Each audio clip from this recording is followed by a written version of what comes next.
নদিয়া রানাঘাটের বাসিন্দা স্বর্গীয় শোভা রায় হাজরা তিনি কাজের সূত্রে পর্তুগালে গেছিলেন, লিসবনে থাকতেন এবং রান্নার কাজ করতেন সেখানে।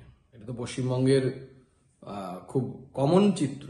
কাজের খোঁজে মানুষ কখনো অন্য রাজ্যে কখনো অন্য দেশে পাড়ি দিচ্ছে, কিন্তু তিনি সেখানে মার্ডার হয়ে যান। তখন পরিবারের লোকজন আমার সাথে যোগাযোগ করে এবং যেহেতু মার্ডার কেস, বুঝতেই পারছেন, পোস্টমর্টম থেকে শুরু করে পর্তুগাল পুলিশের তদন্তের বিষয় ছিল।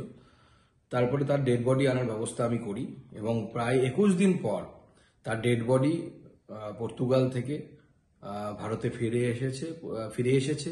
পরিবারের লোকজন এই দুঃখের মধ্যেও কিছুটা হলে সান্ত্বনা পেয়েছে যে কমসে কম তার পরিবারের, অর্থাৎ যে মেয়ে আমার সাথে জোগাড় করেছিল, শোভাদেবীর মেয়ে আমার সাথে যোগাযোগ করেছিলেন এবং শোভাদেবীর মেয়ে কমসে কম মায়ের মৃতদেহটা দেখতে পেলেন।